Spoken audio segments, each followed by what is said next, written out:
दोस्तों, नवनीत जेएमएच की खबरों को लाइक करें। इसके बाद पहली बार आए चैनल पर सब्सक्राइब करें, साथ ही बेल के आइकन को दबाकर ऑल कर लें ताकि हमारी खबरें पहुंचे सबसे पहले।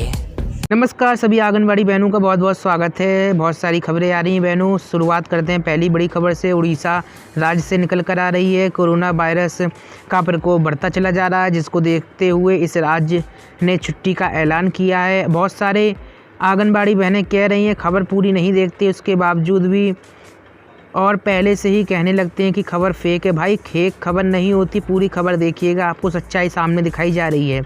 चलिए बताते हैं, आपको बता दें 31 दिसंबर तक उड़ीसा राज्य में प्रतिबंधित रहेंगे सभी काम। कौन कौन से काम? फिलहाल तो आपको बताएं, राज्य सरकार के मुताबिक स्कूल और शिक्षा विभाग कक्षा 9वीं से 12वीं के संबंध में अपने नियंत्रण के तहत स्कूलों को फिर से खोलने की तारीख के संबंध में उचित निर्णय लेने के लिए अधिकृत है। अब अहम चीज़ क्या है आपको बता दें बहनों, सभी शैक्षिक तकनीकी कौशल विकास संस्थान के साथ आंगनबाड़ी केंद्र 31 दिसंबर तक बंद रहेंगे। और क्यों बंद रहेंगे? कोरोना वायरस के बढ़ते प्रकोप की वजह से बंद रहेंगे। दिसंबर महीने के लिए उड़ीसा सरकार ने सोमवार को नया निर्देश जारी किया है। सरकार ने शादी विवाह कार्यक्रम के लिए अब 100 की जगह 200 लोगों को एकत्रित होने की अनुमति दे दी है। केवल इतना ही नहीं, कोरोना के कारण पहले से चल रहे प्रतिबंध में भी कई तरह की ढिलाई दी है। हालांकि कंटेनमेंट जोन में लॉकडाउन नियम को जारी रखा गया है। और लेकिन अहम चीज़ ये है कि आंगनबाड़ी केंद्र स्कूलों को बंद रखने का ऐलान किया गया है।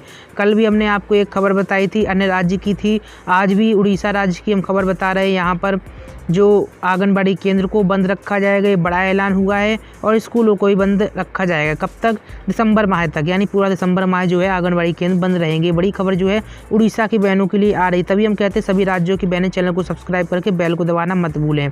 हमीरपुर से खबर आ रही है, आंगनबाड़ी कार्यकर्ताओं की जान दांव पर है, लगाकर अनेक कार्य करवाए जा रहे हैं, जिससे प्रदेश कांग्रेस उपाध्यक्ष एवं सुजानपुर के विधायक ने चिंता जाहिर करते हुए कहा, क्या आंगनबाड़ी कार्यकर्ताओं को सरकार ने संजीवनी बूटी जैसी कोई वैक्सीन ईजाद कर दी है कि कोरोना के बढ़ते मामलों के इन कर्मचारियों की अनेकों कार्यों में ड्यूटी लगाई जा रही है। जी हाँ, बिल्कुल सही बात है, बहनों की ड्यूटी लगाई जा रही है, जिसके कारण से अब जो है विपक्षी दलों ने भी सरकार को घेरना शुरू कर दिया है। आपको बता दें, एक प्रेस विज्ञप्ति में बताया गया कि बिना प्रशिक्षण दिए इन महिला कर्मचारियों से स्वास्थ्य संबंधी कार्यों में भी धकेला जा रहा है, जो कि इन योजना कर्मियों से सरासर अन्याय है। देखिए, बहनों की आवाज़ उठने लगी है।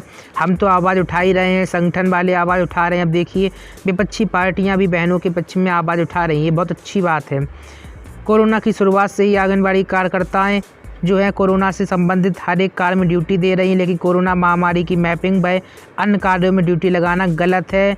और मामूली वेतन की बात देखो यहाँ पर कही जा रही, मामूली वेतन में काम कर रही हैं, इसके बावजूद भी उनका उत्पीड़न हो रहा है। कहीं ना कहीं ये भी कहा गया है, कांग्रेस के नेता ने ये भी कहा है कि इस वर्ग से अन्यायपूर्ण सौतेला व्यवहार हरगिज सहन नहीं किया जाएगा। सरकार को अन्य वर्गों से भी ऐसी उपेक्षित रवैया अपनाया जा रहा है। यानी कि कुल मिलाकर सरकार के खिलाफ जो है कांग्रेसी नेता ने हमला बोला है और कहा है कि आशा वर्करों का भी ऐसा ही हाल है, उनका ही भविष्य जो है सुरक्षित नहीं है। और निश्चित तौर पर आंगनबाड़ी और आशा वर्कर ऐसे हैं जो इतने कम मानदेय, वेतन नहीं कहेंगे, मानदेय ही कहेंगे, कुछ कमीशन पे भी आशा वर्कर काम करते हैं, कुछ मानदेय पर आंगनबाड़ी बहनें काम कर रही हैं। निश्चित तौर पर ऐसे में इन लोगों को कोरोना ड्यूटी लगा दी गई है। सरकार के बड़े बड़े नुमाइंदे, अधिकारी, नेता जो हैं घर पर बैठे हैं, कोरोना से बचने के उपाय बता रहे हैं और कोई काम नहीं कर रहे हैं, लेकिन आंगनबाड़ी बहनें लगातार मैदान में उतर कर काम कर रही हैं। ये बातें जो है निश्चित तौर पर दुख भरी होती हैं कि आंगनबाड़ी बहनों को बिना प्रशिक्षण और ना ही उनको प्रोत्साहित किया जा रहा है। प्रोत्साहन के तौर पर कम से कम 2-4 हज़ार रुपये दे दिए होते तो कम से कम ये लगता कि हाँ, आंगनबाड़ी बहनों के लिए, आशा वर्करों के लिए कुछ ना कुछ काम हो रहा है। लेकिन आंगनबाड़ी कार्यकर्ताओं को कुछ नहीं दिया गया। इस कारण से आंगनबाड़ी कार्यकर्ता बहुत ही नाराज़। उनका कहना है कि ऐसी कोरोना ड्यूटी कर रही हैं, इसके बावजूद भी उनके बारे में कोई सरकारें नहीं सोच रही हैं।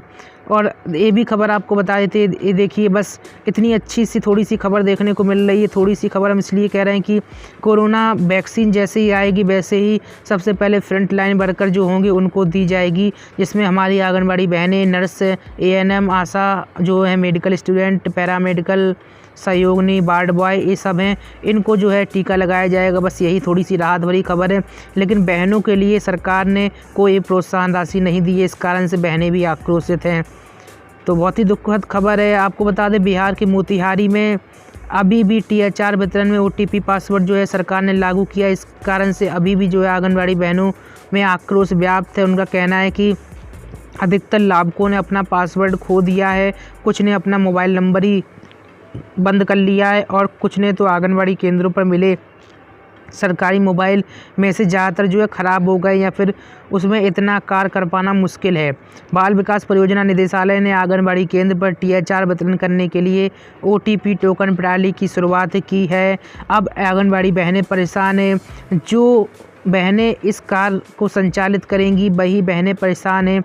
अगर एक जनपद की बहन परेशान हो तो चलो माना जा सकता है, कुछ कमियां होंगी उनके अंदर, लेकिन सभी जनपदों से लगातार खबरें निकल कर आ रही हैं कि आंगनबाड़ी बहनें परेशान हैं, OTP सिस्टम का बहिष्कार कर रही हैं और इसके बावजूद बिहार सरकार के कानों में कोई जू नहीं रेंग रहा है, अपने मनमर्जी थोप रहे हैं। इसी कारण से आंगनबाड़ी बहनों में आक्रोश है।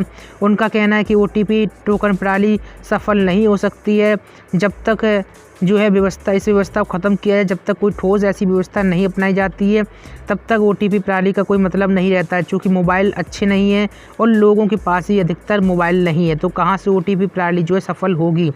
आपको बता दें, कभी मोबाइल जो है सेट पर आधार नंबर नहीं लेना, साथ ही आधार गलत बताना, नंबर लोड होने के बाद अगला विकल्प नहीं आना।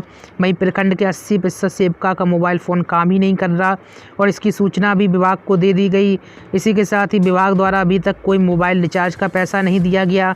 वहीं सबसे बड़ी समस्या यह है कि किसी सेविका को प्रखंड में OTP token one time password जो होता है OTP टोकन का वितरण प्रशिक्षण प्राप्त ही नहीं कराया गया।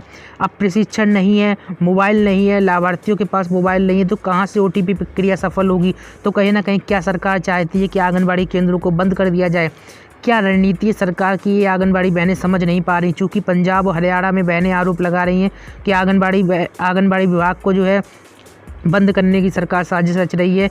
हालांकि अभी स्पष्ट तौर पर सरकार ने कुछ भी नहीं कहा, लेकिन सरकार ऐसे मनमर्जी वाले आरोप काम करवाएगी बहनों से तो निश्चित तौर पर बहनें परेशान हो जाएंगी और खुद वह कार छोड़ने की बात कहेंगी। निश्चित तौर पर सरकार को चाहिए कि उनकी मांगों को सुने, जायज़ समस्याओं को सुने। ये तस्वीर आप देख रहे हैं एक आंगनबाड़ी कार्यकर्ता की है। यहाँ पर देखिए इन्होंने कितना अच्छा काम किया है। कुपोषण के खिलाफ जंग हो या फिर बच्चों और गर्भवती महिलाओं की बीमारियों से बचाने की बात हो, इन सब के प्रति जागरूक करने के लिए चमरौबा विकासखंड की पत्थरखेड़ा की आंगनबाड़ी कार्यकर्ती जो है रचना अग्रवाल उत्कृष्ट काम कर रही। रचना ने आंगनबाड़ी कार्यकर्त्री के नाते जहां सरकारी योजनाओं पर काम किया, वहीं दूसरी ओर कुपोषण के खिलाफ जंग में भी अपना बेहतर योगदान दिया है। अगर आपने भी कोई अच्छा काम किया है तो आपको स्क्रीन पर नंबर दिखा रहे हैं, इस नंबर पर आप हमें अपनी वीडियो या फ़ोटो भेज सकते हैं ताकि हम चैनल पर आपके अच्छे काम को दिखा सकें। अगली जो जाते जाते खबर आपको बता देते हैं, आंगनबाड़ी सेविका आशाकर्मी वॉलंटियरों ने अस्पताल परिसर में हंगामा काटा है। हंगामा क्यों काटा है आपको बता दें, जो है पैसों को लेकर हंगामा काटा है। आरोप है कि टीकाकर्मियों को 2016 से पारिश्रमिक नहीं दिया गया। पारिश्रमिक कह लीजिए, मेहनताना कह लीजिए, जो उन्होंने काम किया उसकी राशि। ये देखिए कितने बड़े बड़े आरोप लगा रहे, काम भी निकलवा लिया और राशि भी नहीं दी गई। निश्चित तौर पर जो भी ऐसे अधिकारी हैं, कर्मचारी हैं, जो भी ऐसे लोग हैं, इनके विरुद्ध सख्त से सख्त कार्रवाई होनी चाहिए। और ज़्यादा खबरों के लिए आप gmhnews.in पर विजिट करना मत भूलिए। मिलते हैं आपसे हम बहनों फिर नई अपडेट में। चैनल को सब्सक्राइब कर लीजिए, बेल को दबाना मत भूलिए, लाइक और शेयर करिए। नमस्कार।